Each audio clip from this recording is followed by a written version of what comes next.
기도하겠습니다. 주의 사랑으로 사랑합니다.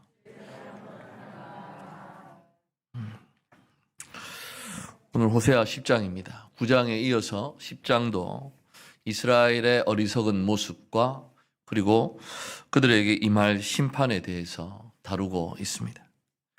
크게 두 단락으로 1절에서 8절, 그 다음에 9절에서 15절로 나누어서 말씀을 우리가 묵상을 할 텐데요. 1절에서 8절은 우리 9장 계속 반복되어 오는 것처럼 이스라엘의 헛된 제사, 제의와 연관된 심판의 선포가 1절부터 8절까지 나오고 있습니다. 그리고 이제 9절부터 15절에는 이스라엘에게 기대했던 하나님의 그 모습이 있습니다. 하나님이 기대하셨던 이스라엘의 모습이 있는데 그것과 거리가 멀어지고 먼 이스라엘, 그리고 그로 인한 심판, 전쟁을 다루고 있습니다. 1절에 보시면 포도나무가 나옵니다. 이스라엘을 포도나무, 무성한 포도나무에 비유하고 있습니다. 그런데 이 무성하다라는 단어가 두 가지 의미가 있어서 무성하다, 풍부하다라는 뜻도 있지만 때로는 텅 비고 메마르다라는 단어로 쓰이기도 한다는 것입니다. 그렇다면 호세아 선지자가 1절부터 시작해서 왜 이렇게 이 단어를 사용을 했을까? 이스라엘은 열매를 맺는 무성한 나무일 수도 있고 아니면 열매가 메말라버린 나무일 수도 있음을 강조하려고 하는 그러한 의도인 것 같습니다. 그래서 이중적으로 해석될 여지가 있음을 알고 있기 때문에 이 단어를 쓴 것 같습니다. 그리고 하반절에 보시면 그 열매가 많을수록 제단을 많게 하며 그 땅이 번영할수록 주상을 아름답게 하도다 되어 있습니다. 상반되게 부정적인 내용을 다룹니다. 열매가 많을수록 제단을 더 쌓았고 나라가 번영할수록 기둥들이 번성하게 했다. 기둥은 무언가를 기념하기 위해서 세우는 것입니다. 그래서 우리가 말씀 가운데 창세기 28장 18절, 35장 14절에 보면 야곱의 당시, 그리고 압살롬 당시에 사무엘하 18장 18절에도 이 많은 기둥을 세운 것을 볼 수가 있습니다.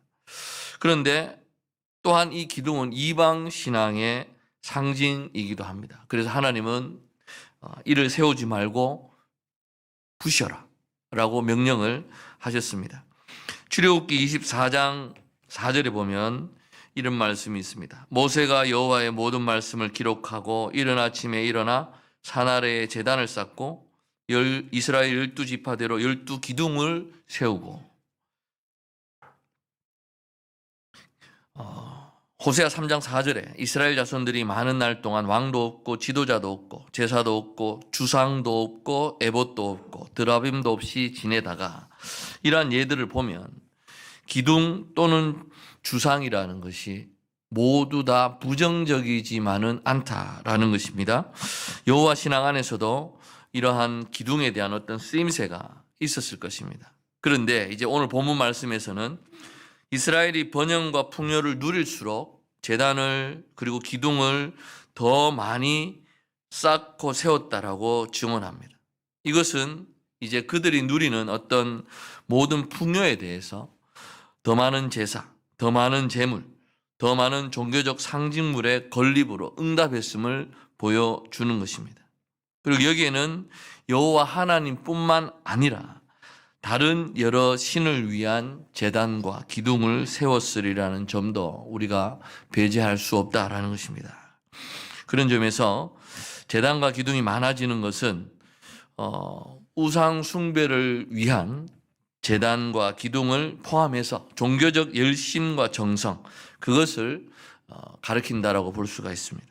그래서 주의해야 할 것은 호세아 선지자의 고발은 그저 다른 어떤 신에 대한 숭배에 대한 고발로 볼 수만은 없다는 것입니다.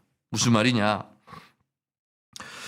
바알 신앙은 이스라엘의 여호와 신앙과 구별되는 그러한 어떤 것이어야 하는데, 그 당시에 가나안 전역에 숭배되던 통속적인 신앙 형태는 바알 신앙이었습니다.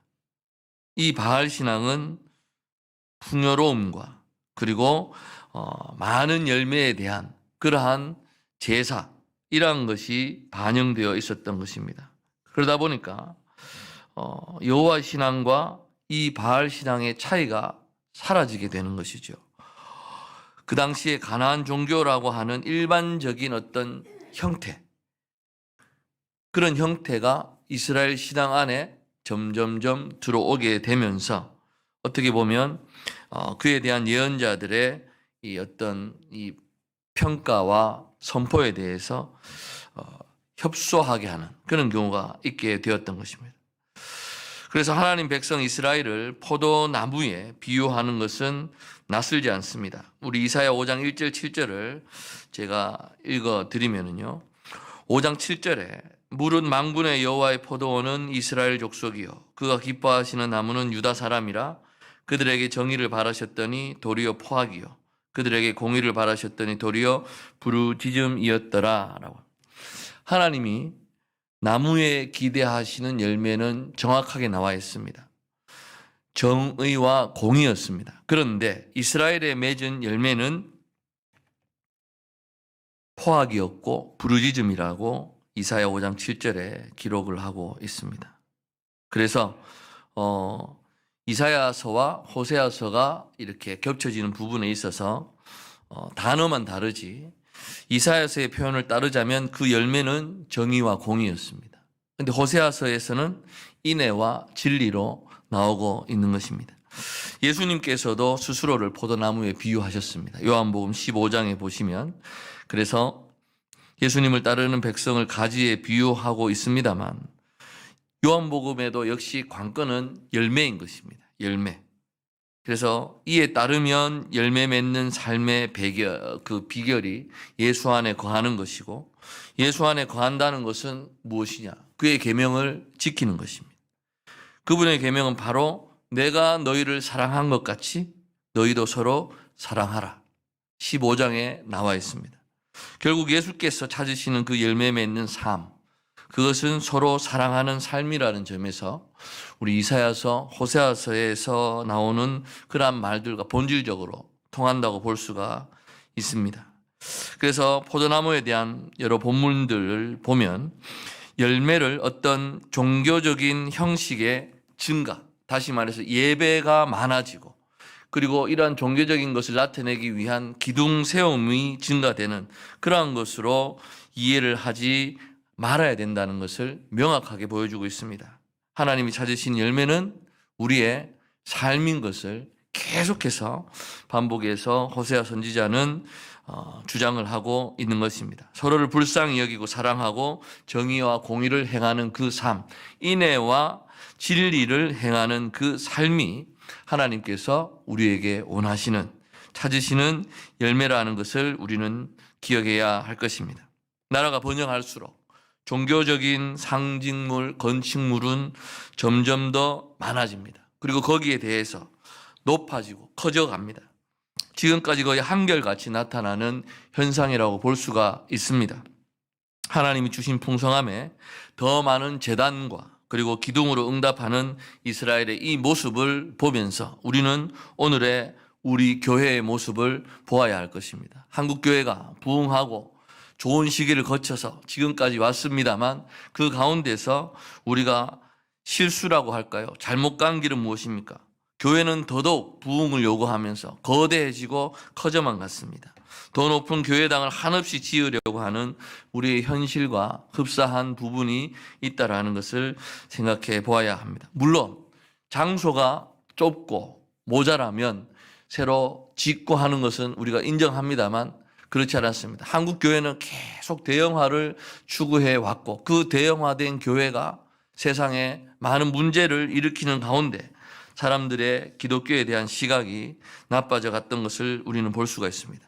2절에 보시면 그들의 두 마음을 품었다라고 나오고 있습니다. 그들의 두 마음이 무엇인지는 정확하게 나와 있지는 않습니다. 그러나 이 품었다라는 이 단어도 역시 나누다 또는 미끄럽다라는 그러한 의미를 가집니다. 그래서 그들의 마음이 나누어졌다로 해석을 할 수도 있고요. 그들의 마음이 미끄럽다. 다시 말해서 거짓되다라고 해석을 할 수도 있는 것입니다. 그래서 실제로 그들이 섬기는 것은 여호와 하나님이 아니라 풍요로움, 많음에 취했고 그것을 섬겼음을 하나님께서 지적하고 있는 것입니다. 그래서 하나님이 그 제단을 쳐서 깨뜨리시며 그 주상을 허실이라고 말씀을 하고 있습니다. 제단과 기둥을 세우며 하나님을 예배한다고 그들은 얘기를 했을 것입니다. 그러나 도리어 그들은 자신들의 죄에 대한 벌을 받게 됨을 2절에서 볼 수가 있습니다. 3절에 그들이 이제 이르기를 우리가 여호와를 두려워하지 아니하므로 우리에게 왕이 없거니와 라고 말합니다. 왕이 우리를 위하여 무엇을 하리요 하리로다. 왕이 없는 현실, 나라가 더 이상 존재하지 않는 현실이라고 말할 수 있습니다. 왕이 없다는 것, 이방의 침략으로 인해서 이스라엘 왕이 사라져 버렸음을 이야기하고 있고 이스라엘은 이제 더 이상 자유롭지 않은 이방의 지배하에 놓이게 되었음을 의미하게 될 것입니다.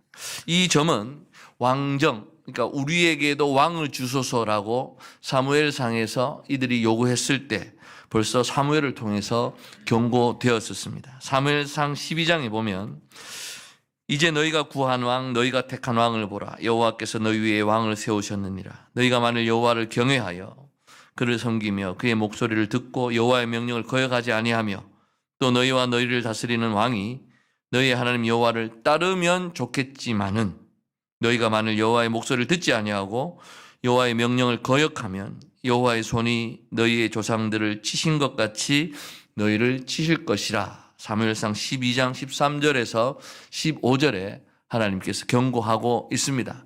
그런데 시간이 흐르고 흘러서 이들의 삶이 어떠했습니까? 여호와의 목소리를 듣지 않았고 명령을 거역하다 보니까 하나님께서 치신 것을 경험하게 되는 것입니다. 그래서 마음을 다해서 여호와를 경외하지 않으면 이스라엘과 그리고 이스라엘의 왕 모두 사라지고 말 것임을 경고하는 말씀입니다. 4절을 보십시오. 그들이 헛된 말을 내며 거짓 맹세로 언약을 세우니 그 재판이 밭이랑에 돋는 독초 같으리로다 라고 말하고 있습니다. 백성들의 현실을 반영하는 그러한 말인데요. 다시 말해서 그들의 헛된 말을 내며 거짓 맹세로 언약을 세운다라고 하는 것은 빈 약속을 하는데 그 약속이 의미가 있지 않습니다. 그래서 거짓 맹세로 언약을 맺으면서 언약을 맺는다는 것은 진실에 기반한 것이지 않습니까? 그런데 이 백성은 거짓으로 맹세할 뿐이다 라고 말하고 있습니다. 삶 자체가 거짓이 판을 치는 그러한 백성들의 현실을 반영하는 말씀이고요. 그리고 그 재판이 밭이랑에 돋는 독초 같으리로다. 백성들의 현실을 반영하는 또 다른 측면 재판이 나옵니다. 재판이라고 하는 것은 뭐냐 하면 정의를 의미합니다. 그 단어 자체가. 그런데 밭이랑에 작물이 제대로 자라야 함에도 독한 잡초 같은 것이 솟아나서 다른 작물을 모두 죽게 만드는 그러한 현실을 비유합니다. 다시 말해서 이스라엘의 재판이 제대로 이루어지고 있지 않음을 비판하고 있는 것입니다. 재판을 통해서 우리는 해야 할 일이 무엇입니까? 억울한 이들의 눈물을 닦고 잘못된 일이 있으면 바로 잡고 그래야 되는데 도리어 이 재판이 독초처럼 되어서 죽음과 절망, 고통을 더욱더 크게 만드는 통로가 되고 있음을 고발하고 있는 것입니다. 아모스서에도 보면 이런 말들이 있습니다. 말들이 어찌 바위 위에서 달리겠으며 소가 어찌 거기서 밭 갈가있느냐. 그런데 너희는 정의를 쓸개로 바꾸며 공의의 열매를 쓴 쑥으로 바꾸며 아모스 6장 12절에 나와 있습니다. 말이나 소가 바위 위에서 달리거나 그렇게 밭을 갈 수 없는 것처럼 정의를 바꾸었다고 했습니다. 쓰라린 독과 같은 그러한 쓸개와 그리고 쓴 쑥으로 바꾸었다라고 하는 것은 그 당시 호세아 선지자뿐만 아니라 이 소예언서에 나오는 선지자 시대에 현실의 삶이 바르지 않았다라는 것을 말하고 있는 것입니다. 신명기에서도 이런 말씀은 이미 예고되었습니다. 32장 32절 33절에 신명기에 기록한 말씀입니다. 이는 그들의 포도나무는 소돔의 포도나무요 고모라의 밭의 소선이라. 그들의 포도는 독이 든 포도이니 그 송이는 쓰며 그들의 포도주는 뱀의 독이요 독사의 맹독이라 라고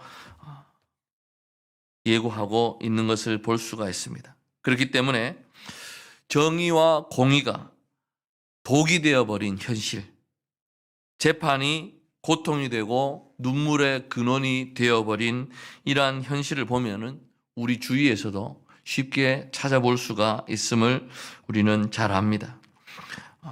사법체계가 약자의 편을 들어주지 않고 그리고 고통을 합법화하는 그러한 통로가 되어버린 지금의 현실을 볼 때에 그야말로 재판이 밭 일항에 창궐한 독초가 되고 쓸개가 되어버린 것은 아닌가 우리가 한번 생각해 볼 것입니다. 5절 보십시오. 사마리아 주민이 벳 아웬의 송아지로 말미암아 두려워할 것이라. 그 백성이 슬퍼하며 그것을 기뻐하던 제사장들도 슬퍼하리니 이는 그의 영광이 떠나감이며 라고 나와 있습니다. 벳 아웬의 송아지, 베델에 세워진 금송아지를 말합니다. 여로보암은 송아지를 두 군데 세웠었습니다. 하나는 베델에, 하나는 단에 두어서 유다로 예배하러 가려고 제사하러 가려고 하는 자들을 막았던 것을 우리는 기억합니다. 그래서 엄밀하게 말하면 이 10장 5절에 쓰인 송아지는 복수로 쓰여서 두 마리의 송아지를 이야기를 합니다. 그래서 한 마리 두 마리의 차이가 아니라 북왕국 전체에 이루어진 금송아지 숭배를 가리킨다고 볼 수가 있습니다. 그래서 사마리아가 자랑하며 그들의 영광이라 여기던 송아지가 결국은 어떻게 됩니까? 영광이 떠나가는 것처럼 이방 땅에 맥없이 끌려가게 된 현실을 폭로하고 있음을 볼 수가 있습니다. 이스라엘의 영광이 이렇게 떠나가거나 끌려가는 것을 우리는 살펴본 적이 있습니다. 사무엘상 4장 21장 22절에서 이르기를 영광이 이스라엘에서 떠났다 하고 아이 이름을 이가봇이라 하였으니 하나님의 괴가 빼앗겼고 그의 시아버지와 남편이 죽었기 때문에 또 이르기를 하나님의 괴를 빼앗겼으므로 영광이 이스라엘에서 떠났다 하였더라. 엘리 제사장의 며느리가 아이를 낳는데 그러면서 외친 말이었습니다. 시아버지와 남편이 죽었고 하나님의 괴를 빼앗겼으므로 영광이 이스라엘에서 떠났다고 하였다. 그런 점에서 이 5절은 사무엘 시대에 법궤가 빼앗긴 사건을 어떻게 보면은 가리킨다고 볼 수가 있습니다. 엘리와 사무엘 시대, 백성들은 하나님 앞에 삶을 올바로 고치지 않은 채 법궤를 전쟁터에 끌고 나가기만 하면 전쟁에 이길 줄 알았습니다. 그런데 어떻게 되었습니까? 나가서 법궤를 빼앗기고 참담하게 패배하는 그러한 경험을 하지 않습니까? 이제 시대가 흘러서 호세아 시대, 이스라엘은 베델 등에 확고한 금송아지로 인해서 기뻐했습니다. 그러나 금송아지의 영광은 결국 어떻게 됩니까? 그들로부터 떠나게 될 것이다 라고 말씀을 하고 있습니다. 6절에 보십시오. 그 송아지는 아수르로 옮겨다가 예물로 야렙 왕에게 드리리니 야렙 왕은 아수르의 왕이었습니다. 에브라임은 수치를 받을 것이요 이스라엘은 자기들의 계책을 부끄러워할 것이다 라고 기록하고 있습니다. 다시 말해서 그들이 예물을 바치던 송아지가 있었습니다. 금송아지. 그런데 그 금송아지가 예물이 되는 것을 기록하고 있습니다. 아수르의 수중에 떨어진 채 이스라엘 자손들 자신들이 품었던 그 계획과 모략들을 부끄러워하게 될 것이다. 다시 말하면 하나님을 의지하고 살아야 할 이스라엘 백성임에도 불구하고 어렵고 힘든 상황에 자꾸 강대국 앞으로 나아갔습니다. 그래서 오늘 본문 말씀에도 그 송아지는 아수르로 옮겨다가 예물로 야렙 왕에게 드리리니 자기들이 제사하고 예배하기 위해서 세웠던 그 금송아지가 결국은 아수르 야렙 왕에게로 갔다. 라는 그것을 말씀을 하면서 이것이 곧 에브라임은 수치를 받을 것이고 이스라엘은 자기들의 계책을 부끄러워할 것이며 사마리아 왕은 물 위에 있는 거품같이 멸망할 것이다 라고 7절에 기록을 하고 있습니다. 물 위의 거품 아시지 않습니까? 금방 사라져 버립니다. 물이 흐르는 대로 흘러가는 것밖에 아무것도 할 수 없는 그 상태를, 다시 말해서 왕의 무력함을 단적으로 보여주는 것이라고 할 수 있습니다. 8절에 이스라엘의 죄 곧 아웬의 산당은 파괴되어 가시와 찔레가 그 제단 위에 날 것이니 그때에 그들이 산더러 우리를 가리라 할 것이요 작은 산더러 우리 위에 무너지라 하리라. 사마리아가 무너질 때 베델의 산당도 끝장날 것을 이야기하고 있습니다. 베델의 산당을 짓고 하나님을 섬긴다고 했습니다. 그런데 베델의 산당이야말로 이스라엘의 죄악임을 그들은 기억하지 못했던 것입니다. 그래서 그날의 고통이 얼마나 컸던지 이렇게 표현을 합니다.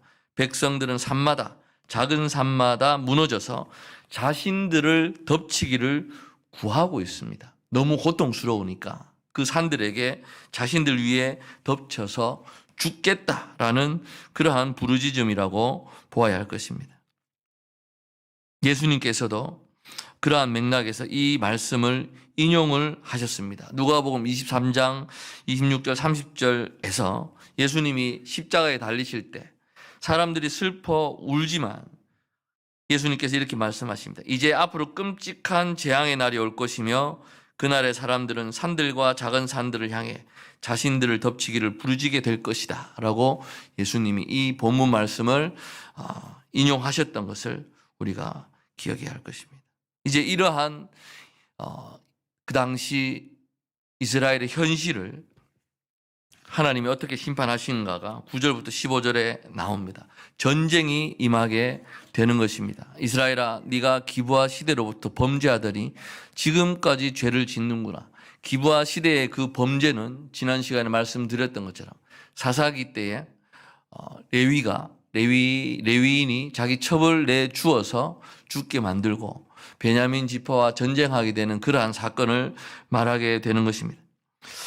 그래서 기브아 시대는 호세아 시대로부터 몇백 년 전이었습니다만 이스라엘은 아직까지도 그 자리에서 한 발짝도 나아가지 않은 채 똑같은 범죄의 현장에 있음을 지적하고 있는 것입니다. 그들은 여전히 기브아의 범죄, 다시 말해서 약자를 짓밟고 사람을 탐욕의 대상으로 여기면서 패거리로 똘똘 뭉쳐가지고 불의를 감추고 폭력을 휘두름으로써 하나님께서 원하시는 공의와 인애가 사라진 세상을 만들었던 것을 말씀하고 있는 것입니다.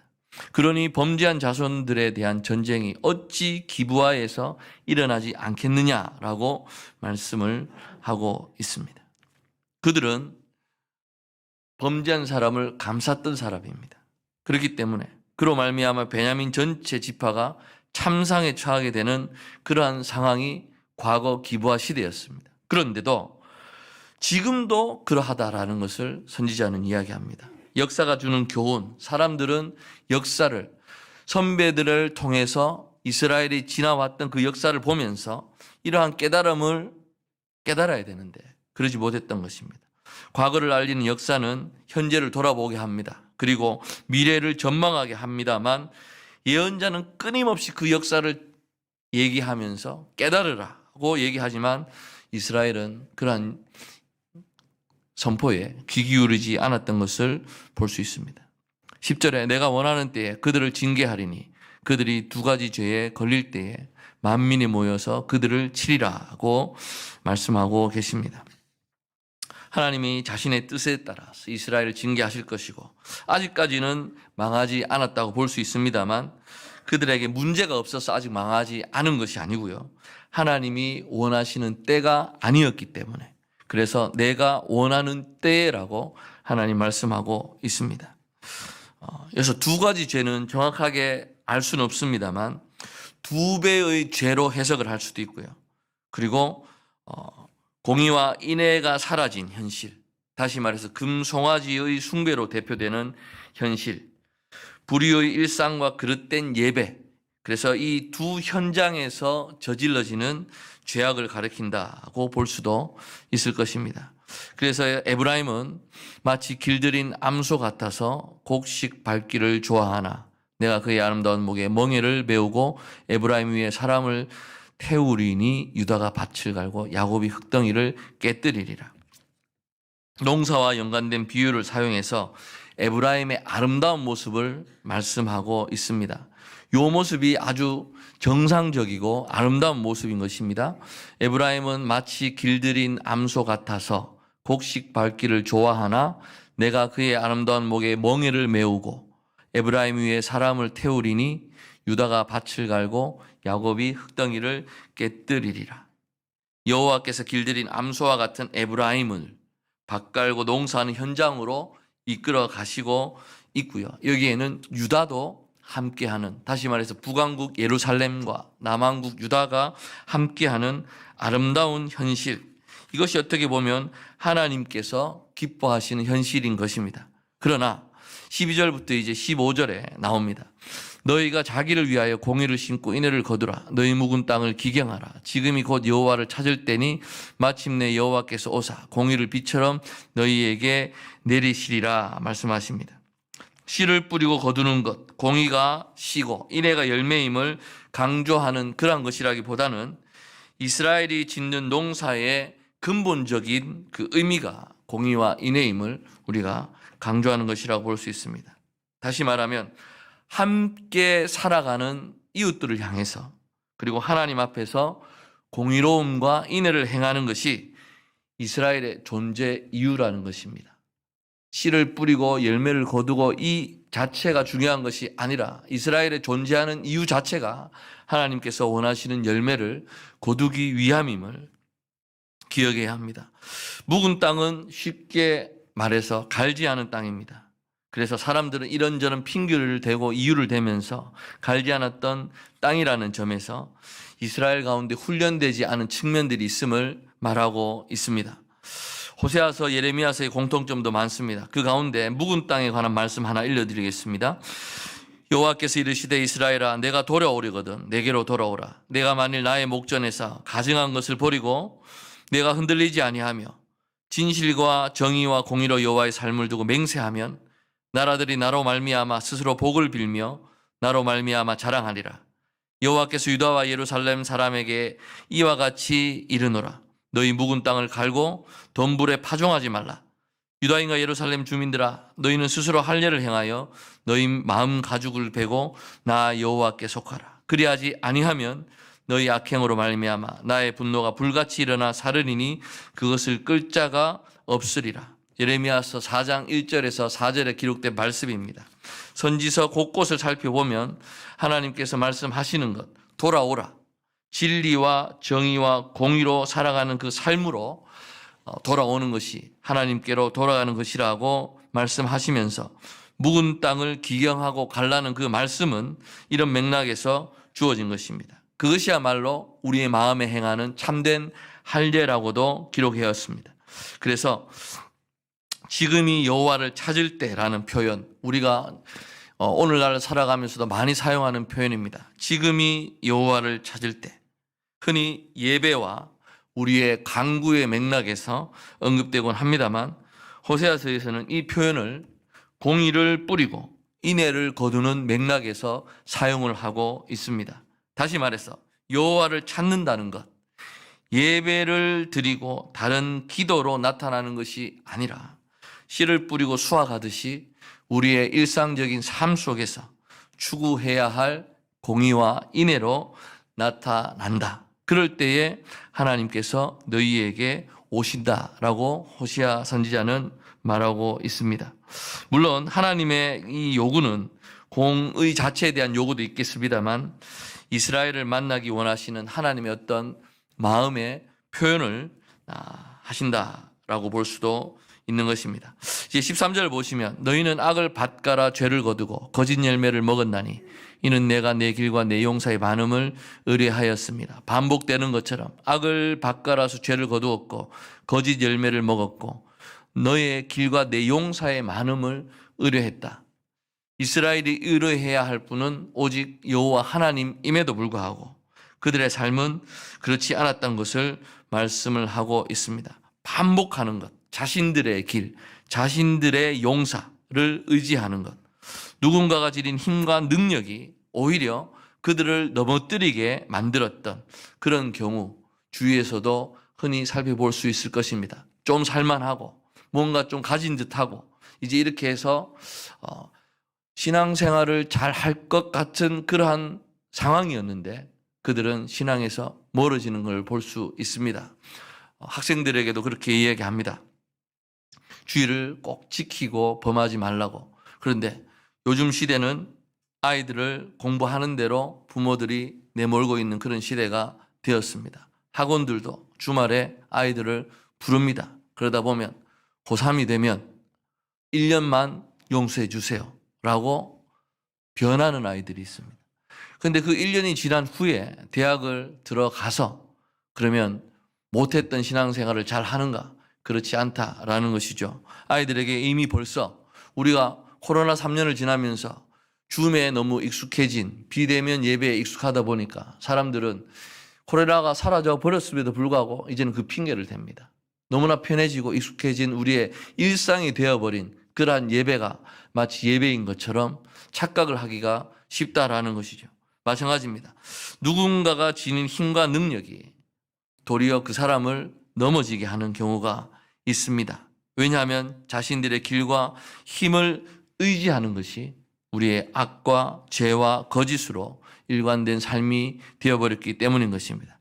그래서 14절 15절에 그러므로 너희 백성 중에 요란함이 일어나며 내 산성들이 다 무너지되 살만이 전쟁의 날에 벳 아벨을 무너뜨린 것 같이 될 것이라. 그때 어머니와 자식이 함께 부서졌도다 라고 말합니다. 이 살만은 살만 에셀을 가리킵니다.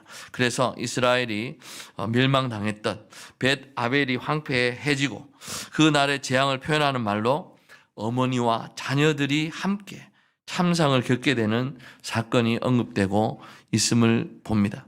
15절에 너희의 큰 악으로 말미암아 베델이 이같이 너희에게 행하리니 이스라엘 왕이 새벽에 정령 망하리로다 라고 기록되고 있습니다. 호세아 선지서를 읽다 보면 많이 나오는 단어가 벳 아웬이라는 단어가 나옵니다. 또 벳엘이라는 단어도 나옵니다.